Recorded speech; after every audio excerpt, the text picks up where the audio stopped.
Hey everybody, happy hump day. It's just me for now. Both Brett and Joe are running late. Um, so they should be hopping on when they get a free minute. So I'm gonna get us started so we don't start too late because there are 10 chapters to go through. There's a lot in these chapters. Even if you haven't read the book, but you know the movie, there's a lot of shit that goes on. And some stuff that's actually part of deleted scenes that you probably seen on other versions. So it's going to be very, very cool. Hold on one second. Let me just check one thing here or forget. Now I do have it set for microphone. Okay, good. Awesome. And let's see who's in the chat here. Ryan. Oh, you got your shirt. Awesome. That's great. Enjoy wearing good health. And Byron, what's going on? How are you doing? Haven't I think we've spoken since we all got back from the H45. But yeah, we'll get started tonight. It's chapters 11 through 20 because there are 40 chapters in this book, unlike the other books, which had a lot less chapters in it. So we were able to finish the book in 3 episodes. Now, this is episode 2, and in theory, we would have been finishing up in 2 weeks. But we're going to have to do 2 more episodes because there's so many damn chapters. Actually, the next 2 books are just as big. So I think, I think ends might be the longest one. Might actually have to break it up into 5. But we'll cross that bridge when we get there. But let's dig in and see where we left off with the 2018 novelization. So we left off at chapter 10.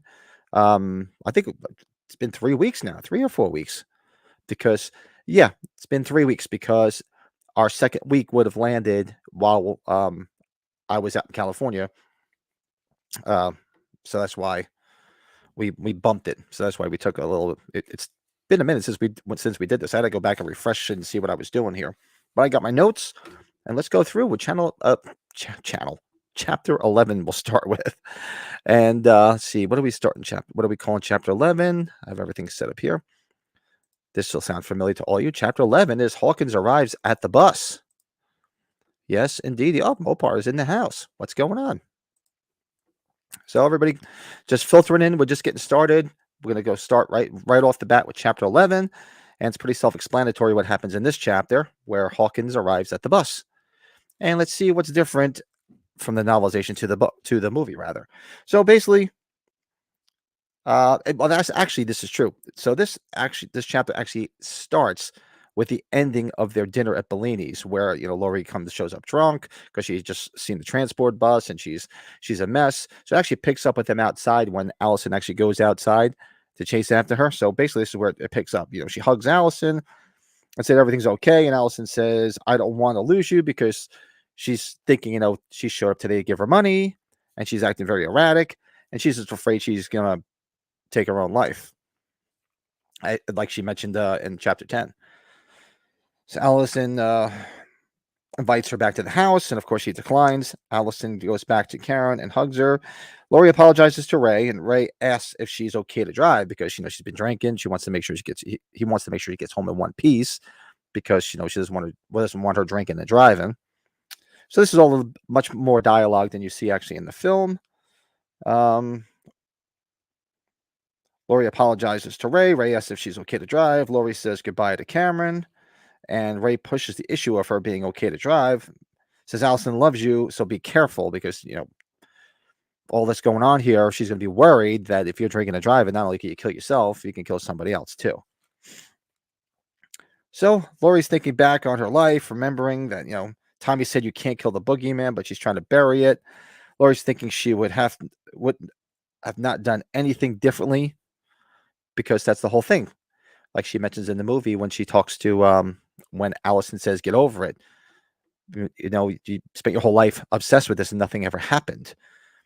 So here she is saying, I don't regret anything I've done because, like she said in that speech at the school by the football field, if what I've done to your mom has prepared her for the horrors of this world, then I'm okay with that. So she really does not look back and regret anything she's done. Hold on one second. Am I getting a message from the boys? Yeah, Brett's still running late. He's getting a bad thunderstorm. So the boys will probably filter in. So Karen said you needed to see this because, like she said in the film, you needed to see that this is the way she is, because obviously she doesn't usually act this way around Allison, and Allison is torn between the two. She wants her in her life. The mother is trying to keep her out of her life, and now she's seeing parts of what what Karen was telling her. This is the reason why, you basically got to keep her at bay, keep her at distance, because of the way she is. And Karen discusses her childhood, just like in the film, when she has that whole reminiscing thing where she said she was afraid of the basement, and the way the house is built like a bunker, and they have all those sliding doors in the rooms, and then being taken away by Child Protective custody. So it's that whole monologue and the flashback that you see in the film is pretty much the same. And then we flash to Frank Hawkins. Remember, just like in the film, he's playing the pinball machine. He's asking for a cup of coffee and not a slushie. And Frank Hawkins playing a pinball machine, like in the film, Mission Alpha. I don't know why they mentioned what the hell the name of the damn pinball machine is in the novelization, but it's Mission Alpha. I have to go back and watch the film. Maybe it says it on there too. I never bothered looking. I have to go back and check that out. So Corey and Stanford are the police officers that are there, and they're watching them play. And obviously he says, "I'll have coffee instead of a slushie." Let's see where else we got from here. So there's a 1050 on Marlowe Road, just like in the film. Hawkins wondering why the bus didn't stop at the shoulder but went down the embankment. So he's thinking it's a heart attack. So now he's out there and he approaches the bus, just like in the film, and he's thinking, okay, well, if it broke down, why didn't it just pull off the side of the road instead of go down an embankment? He's thinking like, oh, maybe the driver had a heart attack, maybe it's a medical issue. Why would the bus be, sort of crashed like that? So he approaches it with caution because now he's wondering, A, it could be something like that, or it could be something different, which it turns out to be. Hawkins sees Kevin's dad, remember in the film, with a bent ass neck, and he hears a voice, and he looks into the bus, and he finds Sartain laying there. And what does Sartain say? Did he escape? And I say, who escaped? And of course, it flashes, and that's how chapter 11 ends. And basically, that's how the whole scene ends, too, because as soon as he said who, because he wants to know who escaped, who's Sartain talking about, because at this point, Hawkins knows nothing about this. And you'll hear later in some of the dialogue after some of the murders, and which we'll get there, that they were pissed. They're like, well, you were doing this prison transfer. Usually, you kind of let people know. Nobody seemed to know anything about this. Like, you're passing through our county with, you would think that they would have let them know. So that's why he has no idea what the hell this is and what's going on. So that's how chapter 11 ends. So chapter 11, Hawkins arrives at the bus. Let's see what's going on in chapter 12. Chapter 12 is the podcaster's shower and the dead dog. Sounds like a real B movie like a B horror movie that you'd find on Tubi, right? So basically this entire chapter is deleted scenes. So if you know the movie, the podcaster's showering, and when Allison goes for her morning run and sees the hanging dog, are two deleted scenes that you see as extras. But they're obviously in the novelization. So they flash to a budget motel, and that's where Aaron and Dana are, and it's Dana's in the shower, and it's all steamed up, and she hears a figure through the curtain. If you've seen the deleted scene, or actually part of it, I think was even in some of the teaser trailers. So, and of course, she's wondering what it is, and then Aaron pulls the curtain while she's showering, and there's Aaron standing there with no clothes on, and he's wearing the Myers mask. And then, she's, oh, what are you doing? You're trying to scare me? And he says, room for one more. So then he obviously takes the mask off and showers with her. Aaron says that wearing the mask gives him certain tendencies. And then Dana says, don't murder me. And Aaron says, I would never. I need your smile. And Aaron gets in the shower. And basically that plays exactly like, if you've seen the deleted scene, that's exactly how it plays out. And off in the distance, Dana slightly hears the news report about the bus crash, because they obviously had the TV on, just like Lori did when she heard the news. So just hearing it, not paying attention, because obviously they're fooling around in the shower. Way to go, Aaron. So then now we flash to Allison, just like earlier in the novelization, and then Actually, no, didn't she didn't have a run. It was in the novelization. It wasn't in the movie where she had a morning run. She mentions her morning run, but you don't actually see it. So she's doing her morning run, and then she's running, and she sees a crowd of people by this yard, and she's only wondering what the hell this is. So she looks. So she's running. Allison's, taking her morning run. She sees a group of people. She hurts her ankle and calls for her mom for a lift, but she looks to see that the group is looking at a dog that's hogtied from a tree. So she's wondering, like, what the hell is that all about? She recognizes the dog from the day earlier that was lunging at her. So if you remember her earlier run, that dog was barking and lunging at her. So she remembers it, and now there it is, hanging there dead. She looks down the road and sees the Bronco with Michael behind the wheel, and his face is in the shadows. And she's not really thinking anything other than that there's a guy in a Bronco, because she doesn't know anything what's going on. It's a guy in a Bronco, just like OJ now. So she looks down. Obviously, she sees him in the shadows. Now, Lori wakes up in her driveway. So this is the other part. So now, after Ray lets her go, she actually goes and buys more booze, gets shit-faced, and she gets so drunk she falls asleep in her truck in the park in the driveway. Even I've never done that. So Lori wakes up in her driveway. She sees the bottles of booze on her passenger seat, which Jack Daniels and Jim Beam. She remembers hitting the liquor store after Bellini's last night, and she heads into the house, makes some strawberry milk, which I don't know if I could drink strawberry milk with a hangover. I have to drink it in scotch all night. Ooh, whiskey. And she's looking for aspirin, of course. And she's listening to the news. She hears about the bus crash. And so this is where she gets alerted, because she's listening, and she's like, just like in the film, she puts on the police scanner and secures her house. She goes to her basement bunker to check on everything, just like in the film. And there's a bunch of people popping in. I just want to see what's going on in the chat. Yeah, that's what they have. There's a lot of deleted scenes in here, and extra dialogue, obviously. Travis, what's up? I haven't read this in a couple months, so I'm a bit rusty on it. Oh, that's what we're here for. We're here to work the rust out. Oh, my buddy Lurch, what's up, man? What's going on, buddy? The dog scene was removed from the film, but weirdly restored in a few TV broadcasts. Well, it's actually, and it's in the extras too. You can see it on the deleted scenes, which it was kind of odd. Like, why would Michael come hog tie a dog and hang it up?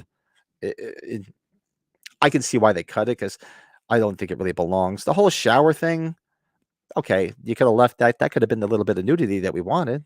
Rhiannon Ree's kind of cute. Wouldn't mind seeing her naked in the shower. But the whole dog thing, I can see why they cut it, because it was like they probably said, you know what, it's really not, don't really need it to tell this story. So I could see that. So she's listening. She hears about the bus. She, obviously she goes and checks, basically checks on reinforcements and checks everything out. And that's how chapter 12 ends, right then and there, and that's how it does. And what's that, Myra? The dog scene was on the Blu-ray in the 4K. Yeah, it was the additional. Yeah, they put all those. They gave you all the only thing they didn't give you, for Christ's sake, was the original ending. I don't know what they're holding out for. Obviously, they can just keep dangling it over our heads, so we keep buying new versions of this every year. And I'm a jackass because I'm going to keep buying them. Actually, I just got the trilogy Blu-ray box set from Best Buy. I haven't even taken it out of the box yet. Actually, maybe I'll do an unboxing. I'll have to go get it. But let's work our way through this. But yeah, they're dangling that damn ending, and you see the pictures of it, where Myers is sitting amongst all the mannequins, where he supposedly was dying, but it's yet to see the light of day. Chapter 13 now. Let's go and see what's going on in chapter 13. So chapter 13 is called Mount Sinclair Cemetery. So here, this is where Dana and Aaron, with Diva Tyler, who manages to make it through all three movies, they're walking through the cemetery and to go look at Judith's gravestone. And, she's telling the whole story about, there's other people. They got more famous people in cemeteries. So they got Bernie Mac, and they got all these other people. And they said, our claim to fame is Laurie Strode. Maybe you can tell me why she's so famous, because I guess maybe she doesn't really know the whole story. So it's the same conversation about Bernie Mac, Muddy Waters, her cousin working at a different cemetery. The only claim to fame is Judith Myers. And Now, just like the film, Dana starts describing the murder as they get there, and then they do a little flashback, which you don't see a flashback in here. Obviously, you see the flashback scenes in the film, and then Aaron picks up and starts talking about it. Just basically plays out the same as the film. The only difference here is, and she says, obviously, they had to replace the stone twice because people are taking it. This whole thing is weird where Aaron is talking about how it reminds him of the ham and eggs fable. That how with Laurie Strode, the difference between the chicken and the pig. The chicken is involved in the situation, but the pig is committed, meaning like she's involved, but the committed part would be Michael. It was a weird analogy, and I can see why they cut it. They didn't even put it in the film, and even in the dialogue, Dana's like, "Yeah, we're definitely not using that," because she's just like, "What the hell are you talking about?" So a little bit of confusing dialogue that really didn't need to be there. Dana takes pictures of the grave, and then, of course, you see the scene where Michael is behind that tree, and Adiva Tyler sees that. So that's in this as well. So Michael's obviously watching from behind a tree. He knew they would go there and follows them basically to get his mask. And that's chapter 13. What's going on here? Travis says, the shower scene is very similar to the scene in the unmade Halloween 9 Asylum, where Busta Rhymes is showering in his hotel with all his Myers costumes displayed in the room. Michael's talking. That's real. Travis, man, you remember shit well. I haven't read that. Well, I haven't read those lost scripts in a while. I do want to brush up on them because we want to get Dustin McNeil back on and talk about some more of them. We were discussing maybe going through each script too. Making note of each and discussing it, sort of like a book club, just discussing those different scripts from Taking Shape too, which would be a lot of fun. The writer of this one does seem to add a lot of repetitive comedic dialogue that really sticks out. Yeah, there's some stuff. To me, I'm just looking at it as filler. He probably just said, okay, I need a certain amount of words. So some of it's filler, and a lot of it I didn't even bring up. I brought that up because this whole ham and eggs thing is just like, it's funny how even Dana within the novelization is like, we're not using that, like as if to say, what are you talking about? just the way it's read, like we're gonna sit down and say, like, why exactly? And Byron, still work. Oh, you still work on it? Yeah, man. Whenever it's done, I apologize. I finally answered. I got back to you. Was it yesterday? Because when we were away for that week, man, I got so far behind on shit between the podcast and book clubs and work, and I had a ton of stuff on Instagram I was trying to get through. And I'm like, oh shit, there's Byron. I never got back to him. Sorry, man. It's just I'm pretty much all caught up now. But I didn't realize how far behind I'd be just from taking a week off of not just work and everything else. So that's chapter 13. Let's see where we're going next. From chapter 14 is pretty self-explanatory too. The gas station. I'm going to take a quick sip of my diet poison just to wet my whistle because I'm finally get the congestion gone and the throat's pretty much better now. Well, I should know when I got back from California. I don't know what the hell it was, man. Got some congestion or whatever. It kicked my ass, but it's all gone now. All right, so the gas station. Let me flip. Here we go. So obviously, just like the film, Aaron and Dana show up at the gas station, and they flash to them sitting at the gas pump. And he's filling up the gas in the rental car. And just like the film, Dana's flipping through papers, looking through all the different notes that they have and all the clippings of everything they have for their investigation. Aaron's filling the tank, and they're talking about Glass Hill because that's where Myers was supposed to be transferred to, Glass Hill. And if they're wondering, like, maybe they would let us in there because if you remember the dialogue earlier in the book and also in the film, they thanked Sartain for letting them come see Michael because they said Glass Hill is far less accommodating, but they were going to give it a shot to try to approach Myers again about saying, hey, it would be good if we can get you and Laurie together or get you to discuss.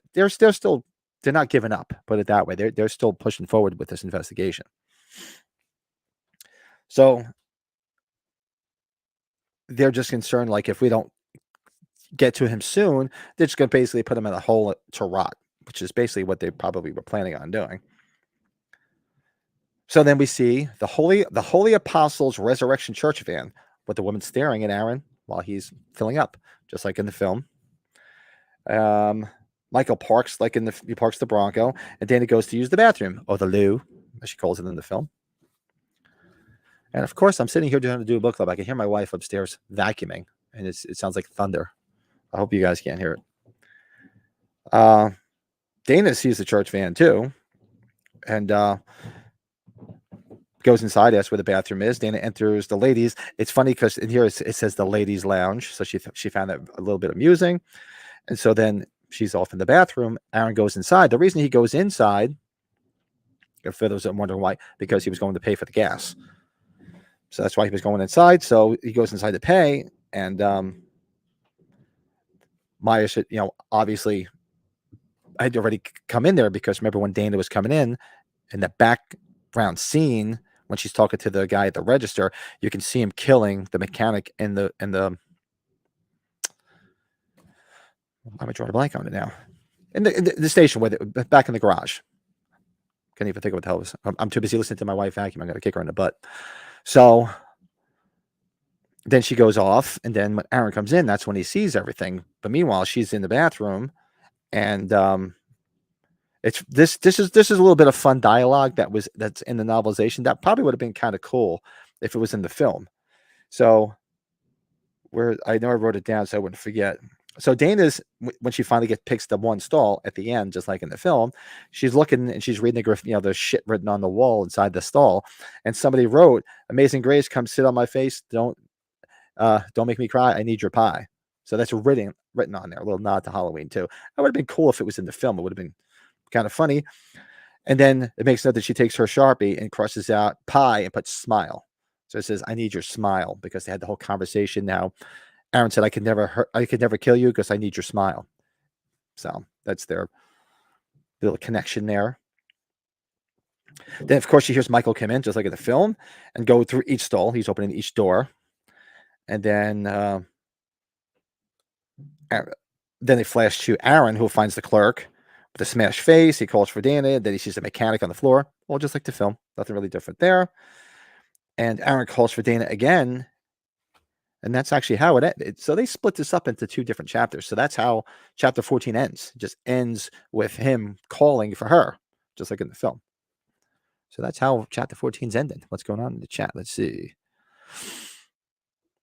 What did I leave up? One difference I recall. Okay, Travis says, one difference he recalls right off is Aaron in the book doesn't wave at the old woman, while in the film he gives a peace sign. Correct. Yep, that's true. Very good.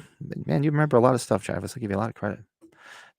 I don't know why you remember that. See, that's what I'm saying. You remember a lot of shit. That's why I write notes down, because there's no way I'm going to remember every little thing. And I just try to take bullet points that are, to visualize things that were in the movie, and definitely pick out the things that are on the novelization that are not in the movie, which is basically the whole reason for the book club, which is kind of cool.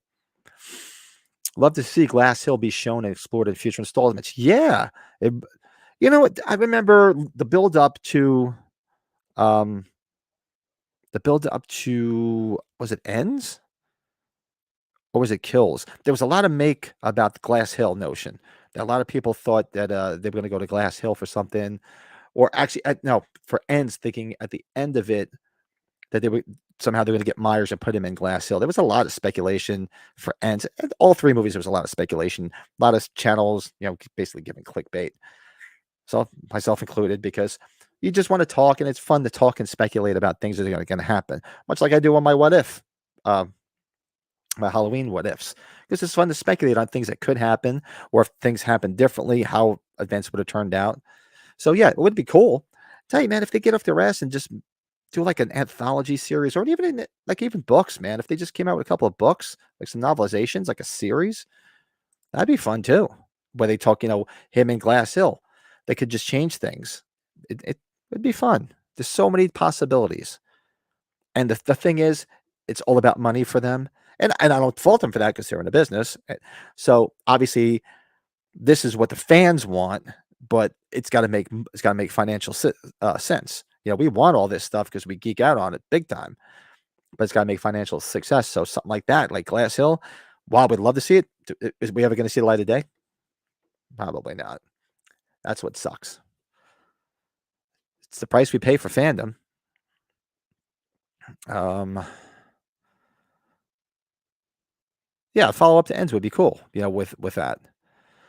2018 is my favorite of the series. It took me 4 years to notice Michael killing the guy in the background. Oh, did it really? You seem to catch on to everything. I'm surprised you didn't see that. I remember seeing it right in the theater. I was like, because that's what I liked about 2018. They brought it back to the OG, where you're always looking off frame to see if Myers is in the background, just like Carpenter did in the original. And they brought that back because you were always looking, where you see, just like this chapter here, where you see Aaron at the gas pump, and then you see the Bronco. So you know it's the Bronco. You see him walking in the background. That's what they brought back in this film, which I loved. That they really brought that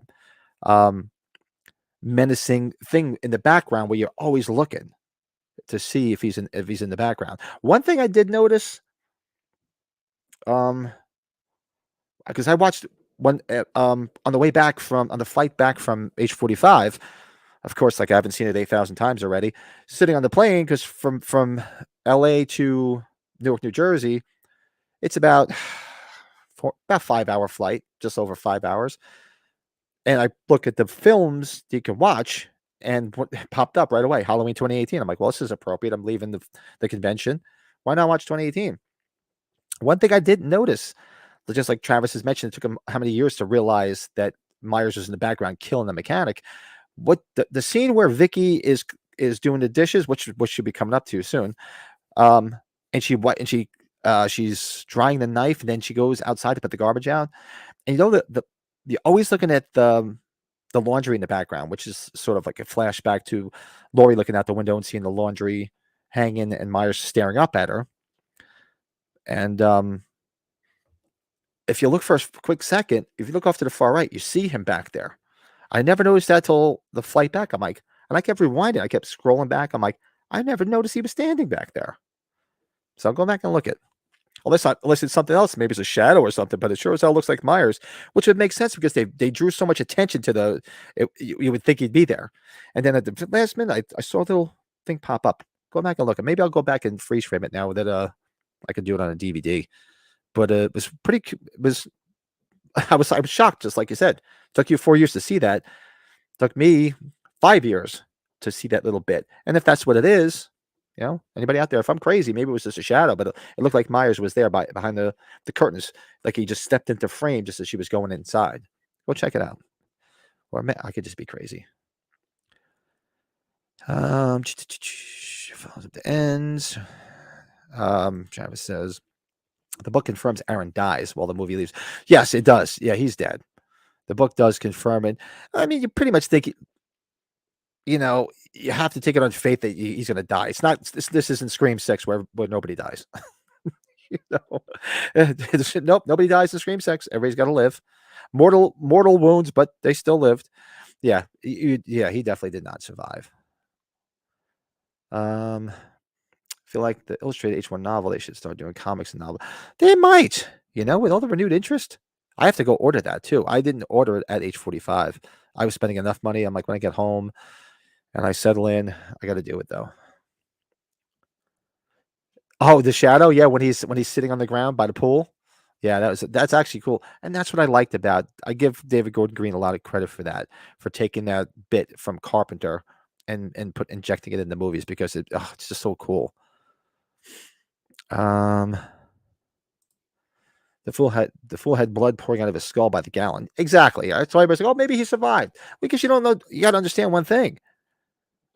That in the movie, of course, somebody's right there because there's no time frame. It doesn't tell you how long. He's sitting there with his head smashed in, blood gushing. He could be there for 20 minutes. They could be there a half an hour or longer until somebody found them. So yeah, of course he's dead. Everybody's like, oh, maybe he'll come back. No, he wasn't coming back. But I digress. Chapter 14 is the gas station, and like I said, it ends right as Aaron's calling for Dana, because now he's concerned. He's like, holy shit. Sees the guy with the smashed face and the teeth everywhere on the counter. He sees the dead mechanic, and he's like, fuck. Now he wants to know where his girlfriend is, make sure she's okay. So chapter 15 is Aaron and Dana's demise. Yes, exactly. And as just as Travis said, Yeah, he's dead, Aaron. So let's see. Aaron and Dana's demise. So Michael approaches and Dana sees his his boots just like in the film, thinks it's just somebody that works there because you can see how you saw Myers like through the slit. So she just thinks it's a worker. Like, what the fuck is this guy doing in the ladies' room? Then of course Michael puts his hand over it, and one of the best scenes in the franchise just drops those teeth, which is so creepy as hell. And then it all plays the same, where she tries to get away and he's chasing her. All the same. Aaron comes in with the crowbar, and the fight takes place just like in the film, where he's using him as a battering ram, using his head, bashing that goddamn stall door in, busting his head open, and then of course throws him to the side, and then he chokes Dana, and Dana dies. So there you go. A short chapter, but a lot of cool stuff in that because the way it plays out in the film is great. So that's how Aaron and Dana die. Chapter 16. The shape is complete again. Now, this is the shortest chapter. I was actually contemplating reading it because it's basically a paragraph. It's chapter 16. So obviously, once he kills Dana, what does he do? He goes to their rental car because that was the motivation. He wanted his mask back. They dangled it in front of him, and he's like, you know what? I want my mask. I'm going to fuck you guys up because they were breaking his balls. Goes and he gets the mask. Actually, you know what? Why not? So if you open it up to chapter 16, let's see if I can read it because it's kind of dark here. And it's basically a paragraph. I had to go back and look at it again. I'm like, is that it? And it sure was it. I don't know if I can read it. So the service station remains empty as the shape leaves the restroom and turns the corner to walk past the ice machine. On the transistor radio in the small office, a man with a deep voice gives a weather report accompanied by Halloween-themed sound effects, shrieks, chains rattling, and cracking doors. The sound fades as the shape takes a direct path to the black rental car at the self-service pump. In the back seat, the shape sees a strange box with a binder, folders, newspapers, clippings, and photos. Some of the shape, and none of them interest him at all. He could care less because that's not what he's after. So using the tall man's keys, because he took them off Aaron, apparently, the shape opens the trunk of the car and finds the box, opens the flap, and staring down, we know what he sees.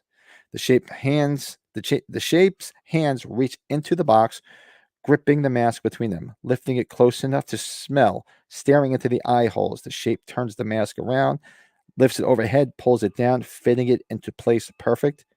The shape breathes, and the shape is complete. That's the whole chapter. That's why I'm like, I might as well just freaking read it. But it's cool. And that scene. It's actually described very well in that paragraph because it's iconic with him putting that mask on, and then you're looking through the rear window and seeing him. And it's in broad daylight, and it still looks great. Usually you want to keep him in shadows and darkness, but here it is broad daylight, and he's got the mask on. So cool shit. What's going on here? The Halloween 78 novel will be out in January. Yeah, I got to order it. Those books, the Printed in Blood books, are awesome, but they always make you wait. It's easier to emphasize how Michael seems to target women specifically, only killing men when they confront him. Yeah, well, if you read a lot, I think is it the first novelization?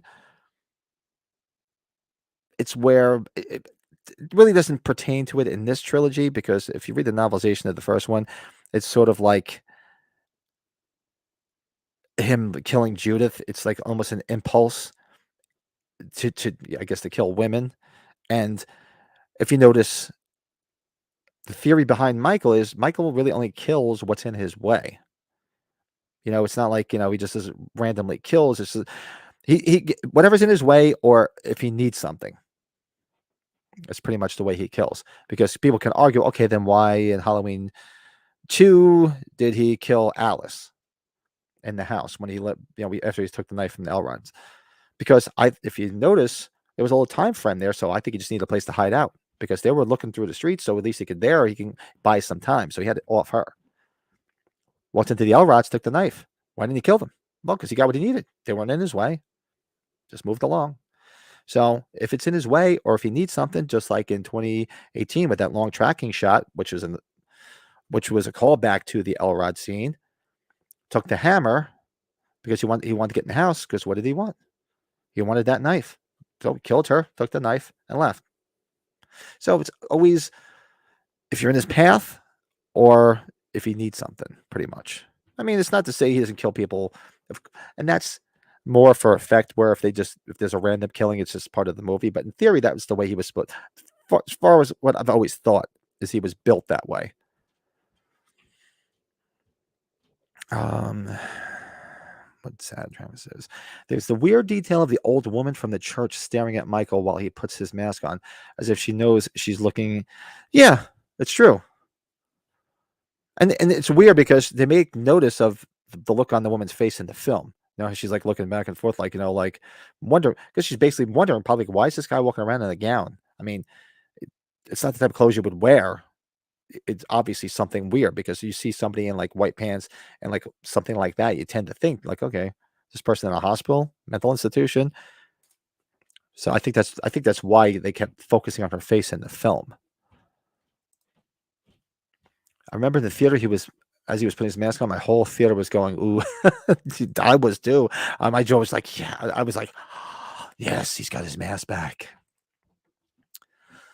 Yeah, it was. I honestly, because I have it on Audible. I really never read the book. I just do it on Audible because I don't have time to sit there and read. But that's why I have the book out, because I was listening to it and just doing some other work when I was going over this, and I was like, did I miss something? Because it was like 2 seconds later, it's like chapter 17. So I had to go back and grab the book. That's why I had it handy, just to make sure I didn't miss something. I'm like, did I nod off and not realize it? Because I've done that before. Because sit there and listen. Next thing you know, I'm like, then I wake up and then I miss something and have to go back. But nope, that was it. The anomaly to killing men seems to be exactly. Well, it's you figured like the killing had to happen at a gas station or like or some type of garage, because he's got to get that iconic jumpsuit. Where else is he going to get it, man? He can walk into a McDonald's and kill somebody, and they'd be walking around a McDonald's outfitted with a mask on. So everybody's like, oh, why did he go to the gas station? Well, he was chasing them because he wanted this mask, and you had to have a place where he can get the iconic jumpsuit. So his killing pattern only exists in 78 in this trilogy. It's interesting that he completely ignores people like Big John or Little John until they piss him off. Yeah. Yeah, I mean, and you can argue why he killed them, because what did I say? It's usually because he needs something or they're in his way. Well, he wanted to go back to his house, and they were there, so they were in his way because they were not going to let him just hang out there. So he had to get rid of him. It's like, hey, it's my house. So the shape is complete again, chapter 16. So let's go to chapter 17 here. So chapter 17, 40 years ago today is what I'm calling it. I'm sure you can figure it out. Where is my notes? I have to flip through. So 40 years ago today. So now we flash to Hawkins at Sartain's bedside waiting for him to wake up, just like in the film. Hawkins begins to talk to. This is a little bit of extra dialogue. Obviously, it was never filmed. So Hawkins begins to talk to Sartain, trying to wake him up. Like, what's going on? He's trying to say he was tapping his bed, trying to wake him up because he wants to talk to him and find out, because he's baffled. He's baffled at what happened, but he's also got that chart in front of him, which is the list of all the inmates that were on that transfer bus. And of course, he saw Myers, just like he mentions in the film. So Barker, the useless sheriff, shows up. So Barker shows up, and he shows up with coffee. Same conversation, like in these, where they pretty much rounded up everybody. Found them chasing butterflies at a flea market, and some people checking their email, and anything out of Rip Van Winkle, because obviously he's still sleeping. So all that plays out the same. And then he says, all low-level offenders, but there's one here that's concerning me. Michael Myers, babysitter murders, 1978, 40 years to this day. So that plays out just like in the film. And Barker doesn't think anything of it. He says, maybe it's just, coincidence. I don't think Myers planned this. So a little bit extra dialogue that's not in the film. So he's like, I think we should. He's like, Barker just chalks up the bad timing. It's just a coincidence. And of course, he's like, we should alert people, alert the other authorities. And Barker says, no, I don't, you know, he's just basically just like in the film, he's useless. Instead of doing the proper channels, he's more worried about panic and looking bad and just, what are we going to do? Cancel Halloween? Yeah. If there's a killer running around in the streets, you're going to have a bunch of people, you're going to have a bunch of kids out there trick or treating, which is exactly what the idiot does. So, Hawkins is concerned. He's like, what if he comes back, or how is this going to play out? And then that's when he says, what do you want us to do? Cancel Halloween? And he's like, most people don't even know or talk about Myers. It's almost like folklore at this point because it's 40 years later and nothing's happened. So so Barker's not concerned. Then there's the cool line that Hawkins says, there's a reason why we're supposed to be afraid of this day, just like in the film. And then Barker says, nothing but campfire tales. It's just all bullshit. It's all folklore. You're worried over nothing. So wait until he wakes up and we'll figure this out. And that's how basically that plays out and that's the end of their conversation. And we know Barker didn't do anything because he was a useless, basically elected official, useless politician, basically what he was, because he was as an elected sheriff.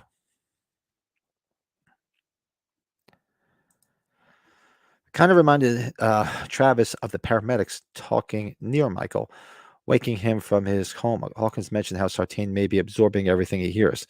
True. Yeah, maybe he was. There's no mention of that, but that's sometimes they say you do hear things. Another stupid difference in the book, Hawkins is playing a space-themed pinball machine. In the movie, it's been okay. That's good. I was wondering what it was because I did write that down. What the hell the name of the what did I say it was?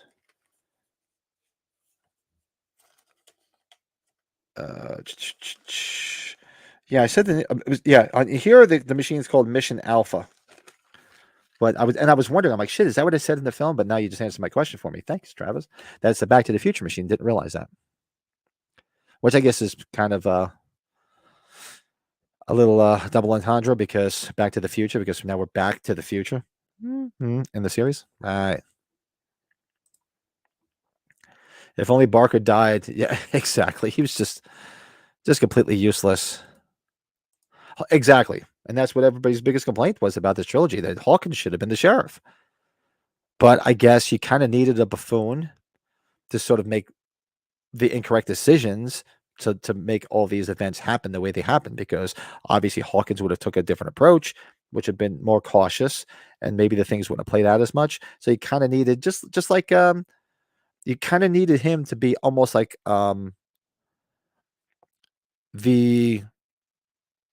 you can sort of compare them to people at Smith's Grove, because all the events happened, just started all this way back in the original first two movies. Why? Because nobody took precautions. Nobody listened to what Loomis was saying. That's how all the events played out. So here you have a chance where somebody's thinking right, like Hawkins is thinking, like a Loomis did, like, hey, let's ramp up, let's figure this out, let's call out the national, let's get everybody on board and stop anything before it happens. And you have a buffoon, which you can compare to Smith's Grove, and Barker say, no, don't worry about it. We don't want to worry anybody, instead of taking the right precautions. So you kind of needed that to make all the events unfold. So that's probably why Barker was there. So yeah, so chapter 17 is, so we're going on to 18. 18 is Vicky bails on Allison. So obviously it's after school now, and it's end of school day, Haddonfield High School. Allison's waiting outside for her friends, and she turns and sees apparently the dance, the Halloween dance that they're going to go to that night is called the Exquisite Corpse Dance. It's because they make note that she's reading it about the dance that night. So then Dave shows up first, and they start chatting about the dance, and he's being very weird, like, there's something she's got to tell you. I can't tell you what it is. So is it important? Is there something wrong? Dave's like, no. He's being very elusive about what Vicky has to tell her. but he obviously knows what it is. And Allison asks why Vicky is taking so long, and Dave said she's on a call because of why he can't tell her, but he won't tell her why. So they're overhearing conversations from other students about the dance, and they're getting all pumped for the dance because they're looking forward to it. And then Allison gets startled by this is actually a deleted scene too. So this leads into a deleted scene. So she gets startled by a convertible filled with cheerleaders going by, singing the Haddonfield. Haddonfield, we're from Haddonfield, couldn't be prouder. Can't hear us now. Yell a little louder. That was in some of the teaser trailers, so it's actually a deleted scene. But she's seeing it go by and she gets startled by it. So if you guys remember some of those teaser trailers, you see them on the convertible cheerleader and the cheerleader singing the Haddonfield song. Then Vicky finally shows up, and just as Dave is gawking at the cheerleaders, she shows up. Vicky tells Allison she can't go to the dance because she has to babysit, and she's getting 3 times her normal rate. And the thing what I did notice is that she says, I'm babysitting the Morrisons. And I have to go back and look. Maybe you guys remember. For some reason, I was thinking that's the last name of the family in Ends, where Corey's babysitting and the little boy dies. Wasn't their last name Morrison? I could be wrong. I don't know why it stuck out in my head, but obviously it's not, because she's babysitting. She's babysitting at the house with why am I drawing a blank on the little kid's name? Help me out in the chat. I don't know why I'm drawing a complete blank on his name. Plus, he hasn't been introduced in here yet, so I can't think of what his name is. So it's a different family altogether. So I don't know. Maybe I'm wrong. But when I heard Morrison again, when I went back and re-listened to all this, I'm like, wait a second, is that their last name too? Which just sounds weird. I'm gonna get caught up in the chat though. Let's see, Vicky. Vicky tells. So Vicky bails and Allison didn't know about this. I wish that. Yeah, because she didn't know, and she bails on her, and she's like, Allison's all upset. She's like, because Allison is very shy, as you can see in the film. And she's like, you talked me into going to this. She didn't want to go because she's very shy, and she's like, it's not her scene. So she's like, you talked me into this, and now you're bailing on me. And she's like, well, you're going with Cameron, so don't worry about it. But she's still new with Cameron, and I guess wanted to do the double dating thing to sort of ease her anxiety. And here she is bailing out on her. Let's see. Yeah, like I said, Allison's upset because Vicky talked her into going to this dance, and now she's bailing on her. Dave said he's going over to do some cool stuff with Vicky, so they can a bunch of you guys come by later. Vicky says to Dave, if you help me, I'll take your virginity. This would have been a cool scene to be filmed. And this is where you remember in the film he has the tattoo of the Halloween night and the date. This is supposed to be the date that he's supposed to lose his virginity. And none of that's in the film. You hear it, it's all in this novelization. So Vicky says, obviously, if you help me, I'll take your virginity. And Dave says, want to get matching tattoos to commemorate the day. And obviously he did, because in the film, he's got the damn tattoo. Allison leaves to catch up with Cameron and Oscar because she sees them, and she's like, okay, I'll see you later. I'm going to go catch up with them. And then Cameron's talking to Oscar about, bailing on the Tango and Cash thing, because if you remember, they were supposed to go as Tango and Cash. And then, of course, he's like, well, I'm going to be going to the dance as Bonnie and Clyde with Allison. And Oscar sees Allison coming and says she's a knockout. I would take her over me any day. So he's like, I don't blame you. Like, if it was me, if I was going to the dance and I was going to be taking her, I would have bailed on you too, and I don't blame you. I would have done the same thing. So then Oscar, just as she gets here, Oscar says, I'm going to go chase Blanca and check out the other cheerleaders to see if I can get an escort to the party. It's not of the dialogue, and it would have been kind of cool if it was filmed. Give a little bit more backstory to things. And Cameron asking if Allison is okay after the events from the night before, with Lori.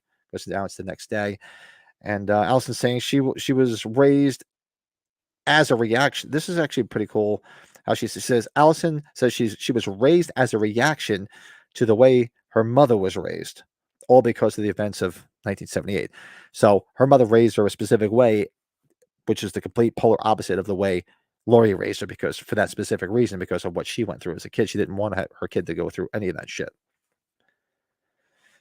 So then, of course, So she's like, I'm so embarrassed of my family. And then Cameron says, believe me, wait till you meet my family, because his Uncle Wayne's, which is mentioned in, I think Ray had mentioned the name.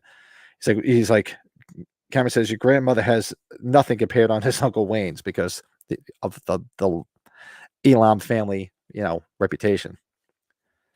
So that is chapter 18. A lot of other cool dialogue in there. Another part of a deleted scene with the cheerleaders in the convertible that you see in those teaser trailers. Let's see. The cover of 2018 always reminds me of Tracy Chapman. Travis should come up. Some good shit, and I know exactly what you're talking about too. It's true. Oscar comes off much more clingy and sociopathic in this book. Yeah, because she actually describes him as, like, if you remember earlier in the book, she's talking about Oscar like, he's just like this clingy, like he's obsessed with Cameron, like this, he's a wacko. The convertible with cheerleaders is kind of like the ones who stopped for Loomis. Yeah, that's true. You want to look at that because they did say there was always those little Easter eggs in this, even with the Resurrection Church, Halloween Resurrection. There's all these little Easter eggs, and that's pretty much, I guess, an Easter egg for H4, but then they cut it. Thank you. I don't know why I was drawing a blank. That was Julian. Thank you. I'm drawing a blank. Sometimes when you have so much shit in your head and you just draw a blank, like the most obvious thing is right there and you draw a blank. The Allens, thank you. Because for some reason, when I heard that name, I'm like, no, that's not the name. And it couldn't be because it's two completely different families. But sometimes things are written before other things are written. And it's a little different, especially when you go back to some of the earlier novelizations when we did the book club. Because they wrote it a certain way, because Halloween and novelization is written a certain way. And a lot of things are so much different in the Halloween 2 novelization because when Curtis Richards wrote it, you got to remember, it's 1979. There was no mention of a sequel. So then, of course, now when Halloween 2 came out, it had to be all fit into that timeline and totally abandoned Halloween 1's novelization. Because if you guys remember, go back and watch it. Halloween 1, the first novelization, gives you a whole backstory on why Myers is the way he is. And then that whole theory of the family curse that supposedly is infecting Myers in the original novelization is completely abandoned from novelization 2 on. So yeah, sometimes that happens. Let's see. I'm glad that these deleted scenes were used in the novel. Yeah. And it is because I think, I don't know how it played out if the novelization was written right after the film was done. I would think it is. So they probably said, here's everything. So, and you got to fill up pages. So why not use the deleted scenes as well? And Oscar was, he was kind of annoying and a piece of shit too. I mean, come on. Just because you see, put yourself back in high school, which for me is a long time ago. You're at a party. I was at plenty of parties in my day. And you see, and I've always witnessed, say one of my friends and his girlfriend fighting. What now? If she's there by herself, I would walk her home, make sure she's safe. Would I hit on her, be a piece of shit when it's like you're supposedly your best friend's girlfriend? So yeah, he's kind of a shit. Just because they had an argument doesn't, like she said, she's like, just because I don't want to be with Cameron or I fought with Cameron doesn't mean I want to be with you. Just like she says in the film, which is eventually going to come up in the novelization. It's like, what kind of a piece of shit are you? You're supposed to watch out for your friend's girlfriends, not try to fool around with them. So yeah, he's kind of an asshole. Oscar looks like Eldon Hansen, the decapitated guy from. Oh shit, he does. Yeah, that's right. He does look a little like him. Good call. The Elams are talked about much more negatively in 2018. It's like they weren't sure how they were to reintroduce Lonnie, almost like they were setting him up to be villainous when he did return. It's true. And then when Lonnie showed up in Halloween Kills, he wasn't like that at all. He was actually very cool. He was like a stand-up guy. He was, generally concerned for everybody. And I love Robert Longstreet. I thought he did great as the adult Lonnie. And he was at age 45 too. And I didn't go up there and meet with him, but heard a lot of good things about him being very personable and very nice and appreciative of everything. And I thought he was great. And if you guys haven't seen any of the videos of the H45 stuff, rather, go check out all my stuff because I got to meet the original Lonnie Elam, which was cool. And if you look at the pictures of me and of that guy, Brent Lepage, he looks exactly the same except with no hair. Look at the face, the way he's standing with me.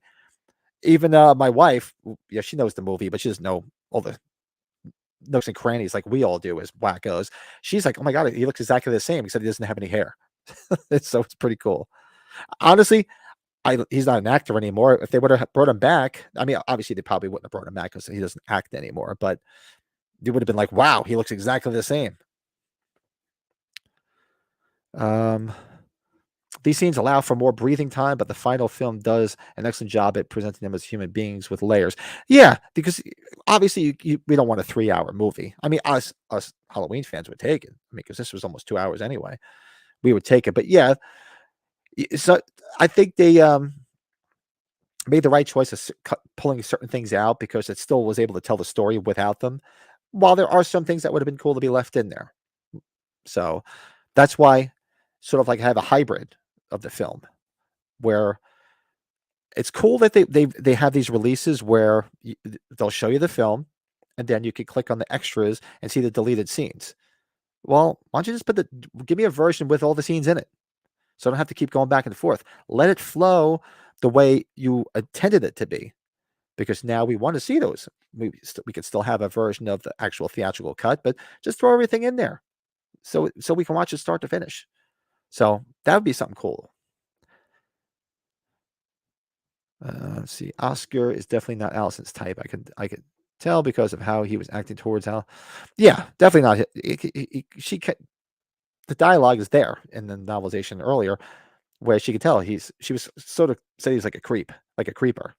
So she could easily tell how he was. And her only downfall is, well, she kind of thought Cameron was a stand-up guy and looked at the shit he pulled. Eventually, he redeemed himself. Obviously, when we get the kills, you'll see. Obviously, he redeemed himself, and you guys know how that he sort of went from bad to good because he tried to do the right thing and protected her and whatnot. But for all intents and purposes, he's a piece of shit, just like Oscar in this novelization and film.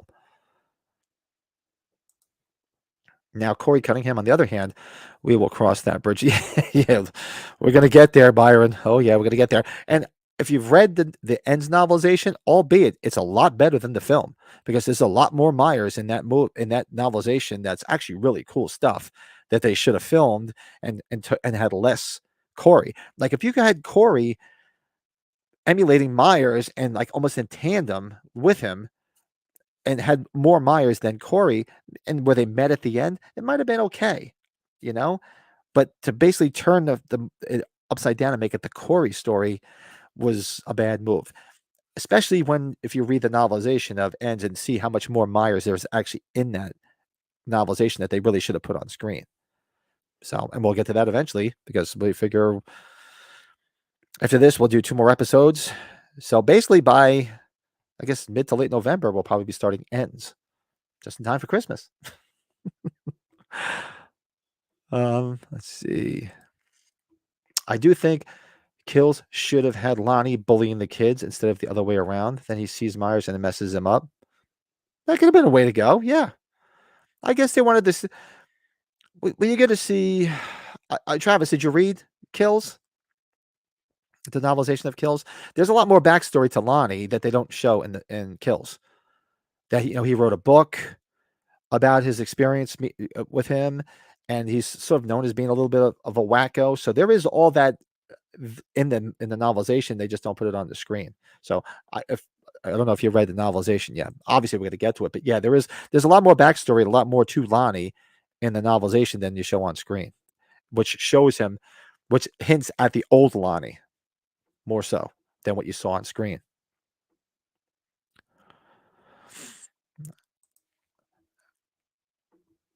Allison is into chapped lip crusties. Yeah. Nice. Oh yeah, so I got through it, right? Yeah, so that's chapter 18. Vicky bails on Allison. This is great, guys. I love that we get a lot of dialogue. This is awesome. This is what I want from these book clubs. Makes you think, and I could talk to, as you guys know, I could talk to this shit all day long. All right, so let's go to chapter 19. Hawkins investigates the gas station. So now Hawkins is on the scene, just like in the film. All right. So where is it? Oh, there it is. Chapter 19. I lost my place on my freaking notes. Chapter 19. So Hawkins is at the stall, just like in the scene where he opens up the stall and he's surveying the scene. He's looking and seeing there's Dana Lane, they're dead. Aaron's over in the corner, he's dead. So and they say they learned their names from the rental car because they ran the plate on the rental car and they got the name of the person that rented it. So that's how they found out who they were. Then, of course, because they didn't want to move the bodies yet, because they have to have everything, the crime scene stabilized before they can look at their, I guess, wallet or whatnot. And then they go into the car and they see all the shit that's in there. So the crime scene photos and the investigations taking place. Hawkins is surveying the bathroom and trying to assess what happened because he's got in the back of his head that Myers is on the loose, and now this is going on. So he's not necessarily thinking it's tied just yet. He's going to find out in a minute. So then Hawkins investigates and finds all the Myers stuff in the car and learned that they visited Myers the day before, and now he knows. He's like, okay, now I have confirmation that this is definitely him. Because if it was just some random killing, no connection to Myers, of course he's going to think in the back of his head it's Myers. But when he goes and sees all the shit in the car and finds out that they were at Smith's Grove the day before interviewing him, he's like, seriously, is Barker going to tell me that this is a coincidence too? Come on. That's what I'm saying. He would have been the smarter choice as the sheriff, but you needed the buffoon to make it, to keep making mistakes, so shit keeps happening. So they're trying to figure out why Myers followed them and killed them, but they like, okay, well, they meet with him the day before at Smith's Grove. Next day, we find him murdered. We find out Myers is loose, and we find all this stuff in here. Now, obviously, he didn't give a shit about that stuff because he would have took it. But they don't know that they possessed the mask, which was what he was after. Because they're like, well, he met them, breaks out what possessed him to follow them and kill them. He didn't take their car because the car's still sitting there. So it's not like he was stealing the car, which he probably should have took because they just filled it up with gas. He would have been better off. I don't know how much gas was in that Bronco. Let's see. So Hawkins checking out the dead counter worker and thinking, then he starts flashing back to the nightmares he had of like all the shit because it was such a graphic scene to him because, as a police officer, you see some crazy shit. And so he starts reminiscing over the years on how he sort of became immune to it and how he had nightmares, I guess, in the beginning, probably from the 78 events and some other stuff that happened. And he's flashing back to like, this is going to bring it all back because this is crazy shit because he knows now it's Myers and he sees the carnage and it's freaking him out. And then he comes out and he looks to his right. Who does he see behind the yellow tape? Laurie Strode. So one of the officers comes and asks Hawkins and says, "Is that Laurie Strode?" And he says, "Yeah, that's her." And the officer says, "She calls the station several times a month. She's a real pain in the ass." That would have been a cool line to have in the film. So Hawkins tells one of the other officers, Officer Richards, to say, "Look, tell her to go home. Just she's not serving any purpose here. Go over there and tell her to go home." So then Barker comes out just like in the film, and they with the other detective, and they find in an evidence bag they have Michael's gown from Smith's Grove, and another confirmation. And of course, Barker's saying, "Well, let's get a positive match." And Hawkins is like, "What more do you?" He doesn't say this, but he's thinking it. Like, do you need a videotape of this? You got all this evidence, and now you have something from Smith's Grove. Let's get a positive match. Fucking moron. So Hawkins wants to and again, Hawkins says, "Look, I want to let the public know. Let's be on alert. Let's basically go on lockdown until we find this fucking guy." And Parker says, "Nope, not until we have confirmation." And herein is the same thing that possessed in every movie with Loomis. Nobody wanted to believe him. Nobody wanted to take the precautions. And that's how the events unfold. Hawkins says, "I respectfully disagree," and tells Barker to say, "I respectfully disagree, but keep me on this case. I want this case."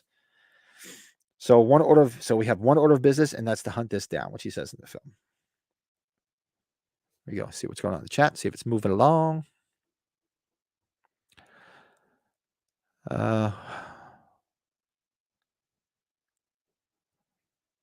What is that, Byron? Who did you say who's not acting anymore? Um, help me out. I'm missing that.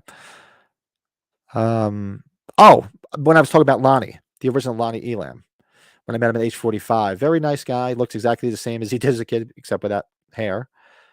And I'm only assuming he was probably never approached to do it because I don't believe he's an actor anymore. I think he gave up acting years ago. I forget what he does. I remember seeing it somewhere. That's what I was talking about. I think that's what you're talking about. Travis says you read all three. Oh yeah, you read all three of these. Yeah, well, go back and watch the book clubs, Travis. We'll do the Cliff Notes version. I mean, I would recommend reading them, but the first 4 novelizations, remember, they're on YouTube. So just go back to the playlist I have for those, and there's links to the audio versions on YouTube if you don't want to get Audible. I think there's a way to re-edit 2018 to have the junkyard scenes with Corey and Allison take place during the film. The death of, you can make a hybrid. There's that guy. I've never watched them. I know he's advertised in our collectors group, where he does like these hybrid versions of the films. I forget what they're called, like the Sam Hain editions or something like that, where he sort of does shit like that, and people rave about how nice they are. I've never got one because I'm like, I could edit one myself with the software I have. But yeah, you could easily do that. Sure.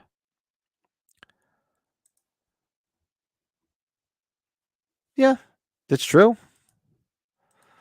Michael always leaves certain people like Hawkins, Loomis, Bracken, and even Freddie alive. True. Yeah. Because let them live with the guilt of, well, and so really with this group right here, yeah, all of them should have guilt because not necessarily should have guilt because Hawkins is trying to do the right thing. So you might want Brackett maybe because he was a little apprehensive with Loomis in the beginning. So of course, and he loses his daughter. So I'm sure he felt guilt because I should have took this a little bit more seriously because he lost his only daughter. And Freddie, yeah, well, let's not even go down that path. But Loomis, yeah, I'm sure he felt guilt as a man of medicine, and he was trying to do the right thing. But both him and Hawkins tried to do the right thing. Obviously, we know Hawkins has guilt because you find out in Kills that he stopped Loomis from killing him, and now he said I should just let him fucking kill him. That he has guilt over that because look at all the people that died after the fact. Should just let him kill him, but should just let him put a bullet in his head. So there's that guilt. I can see that with Hawkins. Kills brought back some of that 80s macho dialogue amongst the cops that was missing in this one. I love this is a stairway asshole when they're chasing Tivoli. Could you make a hybrid of 2018 Kills somehow edited together as one big film? Probably. That might be something. I'll try to do something like that. I wouldn't be able to show it anywhere because they'd take it right down. So I don't know how I can get it out there, unfortunately. But I don't see why not. It's actually a good idea. Now that I'm talking about it, because I got all the DVDs, I could just feed them into my computer and just edit. I could just place all the deleted scenes in and just make that cut that I'm saying they should be doing. Like I said, I bought enough versions of everything for fuck's sake. Why can't you just put it all together and make what do I got to do to work? But unreal. But so we left off. We have one order of business, to hunt this down and kill it. So Lori's still there because she's amongst the crowd. I guess she did listen to the Officer Richards, but she didn't disperse. She's still just walking around because she's surveying everything. So she's still there trying to figure out why Myers, because she's trying to wonder too. Like she knows it's him. Why did he strike there? Because she saw them when they came out with the Myers gown from the Smiths Grove. So that was another confirmation for them as well as her. She saw it. She's like, she knew it was him, but now that's even more confirmation. And she's scratching her head, much like they were until they found all the Myers stuff, and they still don't know why. They said, okay, well, they're still trying to figure out why. They go visit him the day before. He shows up and kills them. What transpired? Obviously, it was the mask, and they don't know that. But now she's thinking the same thing. Okay, like, why did he strike here? Why did he kill these people? What? I don't understand it. Because she knows he's always got a motivation. What was his motivation? Best against the gas station. And chapter 20. Karen kicks Lori out. I'm sure you guys know that.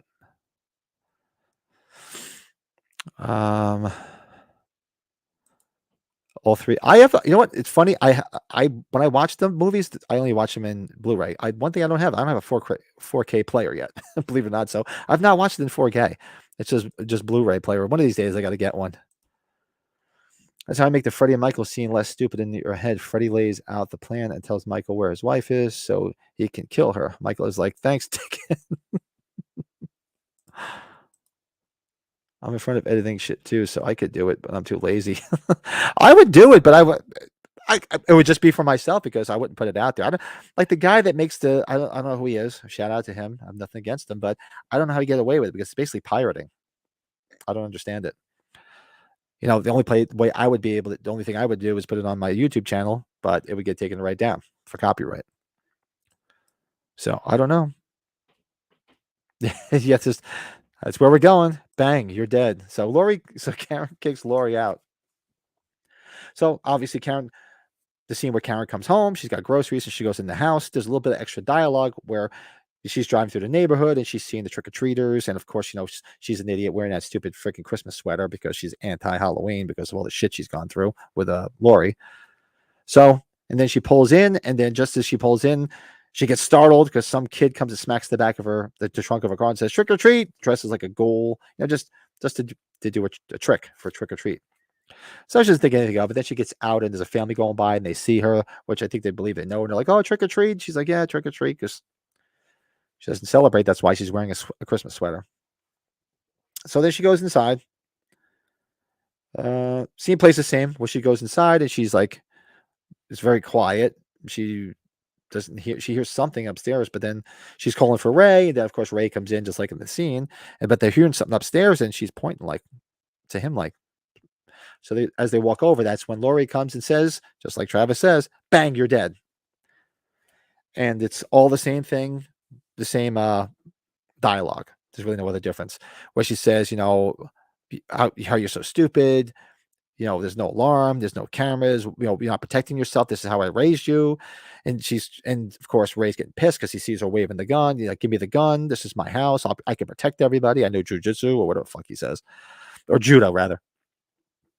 And then the scene plays out the same where she's like, "Get out, you know, tired of your paranoia and all this other stuff. You need to get help." And it basically ends with her slamming the door in Laurie's face, just like in the film. And that's chapter 20. Karen kicks Lori out, kicks her right the hell out. Those are the 10 chapters of this for this week. And we'll definitely pick up again in 2 weeks and we'll do some more. Let's see what we got. I'm honestly not a fan of fan edits, even if the film is bad. To me, it feels untrue to the vision. Yeah, like that's what I would do it more for fun than anything. Like I said, the guy who does it, they rave. A lot of people buy them from him. I think Brett. I guess Brett and Joe was not going to make it tonight. I know they had a lot of stuff going on. I think Brett told me he bought one or two of them. He's like, "Oh, the guy does a nice job," but I have no interest in buying it. I could just do it myself. I just think it's something that they should look into because, you know, when you buy these special editions, they'll give you like the 4K. They'll give you all different versions of it on the film. It's like, well, why don't you just give me a hybrid of the whole thing as one of the extra versions? So if you wanted to see all those deleted scenes inside the film, that's why it'd be kind of cool. It would have been funny if Lori triggered one of the mouse traps while she was hiding. I got peanut butter on my twat. Yeah, I know, bad joke. Just like the peanut butter on my penis, which is nice because that's not in this novelization. If you guys remember that chapter, they didn't have because even John Passarella, the guy who wrote the book, probably was like, "Yeah, I'm not putting that in here. That's stupid." So that's it. That is the 10 chapters for the book club for this week. And we're going to be back in 2 weeks for chapters. Oh, you know, I'll do this quick shameless plugs. I'll bring them up. So everybody in chat in here is great supporters. I love you guys. Thanks for hanging out tonight, making this fun. It's a lot easier, especially when I'm doing it by myself, to have people going back and forth. So make sure you catch us on Sunday nights for the podcast. Follow us on all this shit. You guys have heard the spiel before. Everything's streaming on here. The only thing that streams right now is the podcast. The book club and everything, maybe down the road, maybe I'll add that. I don't know. It all depends on how it would do. Make sure you subscribe to the channel. Anybody watching this after the fact, we're closing in. I'd like to hit that 1,000 subscriber mark by the end of the year. We're up to 800 and something, which is beautiful. I appreciate every one of you. And then we'll meet again in 2 weeks for chapter 3, episode 3 rather, chapters 21 to 30. And we'll pick it up from there. If you guys haven't watched my What If for the Curse of Michael Myers, that dropped this morning. Go check it out. A lot of fun. Got some good feedback on it. Love doing those. And I got to start working on my H2O. And if any Kiss fans out there, I got my Kiss Ultimate mixtape dropping, I think on Friday. Yeah, as much as I love Halloween, I'm a big Kiss fanatic too. So that's why I throw some Kiss stuff in from time to time because I love music, and then it's just fun shit. It's just whatever comes out of this crazy head of mine. I got peanut butter on my cherry blossom. It's like the old commercial, which I'm sure you guys are all too young. The old commercials for when peanut butter cups first came out. And people be walking by, bump into each other, like the guy's got a chocolate bar, and it goes into his peanut butter. You got chocolate on my peanut. You got peanut butter on my chocolate. You got chocolate in my peanut butter. Like, go back and find the old commercials for when Reese's actually first came out. Yeah, it shows you how fucking old I am. I'll message you about my pitch on Instagram. Yeah, go ahead, do it. Yeah, I'm pretty much caught up, Byron. I apologize because it took so long. It's just with Instagram too, it's a pain in the ass. You know why? Because you get so much junk. You get all these people sending you shit every day, like, oh, I'm on the promotions team for something, and all this other stupid clickbait crap. And then you get, of course, all the friggin' women like, oh, go check out my OnlyFans and all this other shit. And you got to go through so much shit on there. It's just ridiculous. It's like, seriously, come on. I got peanut butter in my Raggedy Ann. That's a deep cut with the Raggedy Ann. So that's it, man. That's wow, hour and 20 minutes. Holy shit. Didn't realize I was talking for that long. But it's great. I appreciate you guys being here tonight. You guys made it easy for me because it's easy to talk back and forth, and you guys made it a lot easier. And Joe and Brett will be back. Oh, and just to let you guys know, we'll be back on Friday night. So if you guys want anybody watching this after the fact, or anybody in the chat that hasn't done it yet, go on the stay on this channel and go to the community section. I have a poll up there because Friday is Friday the 13th. And we're going to do a Friday the 13th movie watch along. I threw a couple ideas up there for people to vote on. And I also threw it in the Facebook group. If you guys haven't joined the Facebook group, if you're on Facebook, just punch in that horror movie podcast. And we have a Facebook group there too. And I have a poll there. So I'm just going to take the average of the two. So right now, what's up there is if we're going to watch Friday the 13th part 2, part 3, the final chapter, part 4. Oh, excuse me. And part 6, Jason Lives. And it's the same thing. So right now it's weird because I believe on YouTube, part 4 is winning. And on the Facebook group, part 6 is winning. So I'm going to have to take the average of the two and see who's going to win. I'll figure it out probably on Thursday. And then Friday night, we haven't set on a time yet. It all depends because Brett's got young kids. So I'm thinking probably 9 Eastern, 8 Central. We'll do a watch along on Friday night. So yeah, hope everybody comes and hangs out with us. Watch Friday the 13th on Friday the 13th. And we were talking about, so we were planning ahead for things coming forward. Our watch along night is going to move back to Tuesday because it's something Brady can't do Monday nights anymore. We used to do them on Tuesdays, then we moved them to Mondays. Now we're going to move back to Tuesdays, just so everybody knows. But it's good because Halloween falls on a Tuesday. So obviously Halloween, the 31st, that Tuesday, we're going to do a watch along. And we're going to do a watch along of the OG Halloween. Of course, why shouldn't we do it, right? So I hope you guys will join us for that. And it'll be later too because Brett's got young kids trick-or-treating. So it'll probably be like, shit, it might even be 10 o'clock. So that's going to be a lot of fun. I'll break out my little list of all the goofs and gaffs like I usually do, and we'll go through it. It'll be a lot of fun. So let me check the chat one more time, and then we'll go back. I'm gonna call it a night and see what's going on upstairs, and tell my wife you can't vacuum when I'm trying to talk down. It was so loud. Oh yeah, I got that. Yep, Byron, definitely. Peanut butter, Raggedy Ann, and Travis says, great stream as always. Have a great night. You too, Travis. Man, I appreciate you being here. Appreciate everybody being here. So, and if you're watching this after the fact, because I know a lot of the faces in the chat, these are all big supporters, and they're all great people. Looking forward to meeting you guys maybe at a con one day. It'd be awesome. But if you're not familiar with the channel, hope you enjoy it. Go back and watch the other episodes. Make sure you like. Helps people find this channel. Hit that like button. And make sure you subscribe. I want to hit that 1,000 subscribers by the end of the year. Don't cost nothing. Hit that damn button. And that's basically it for tonight, man. Let me get out of here. Let me see what's going on upstairs. And that's it, guys. We'll see you guys on Friday night for Friday the 13th. Later.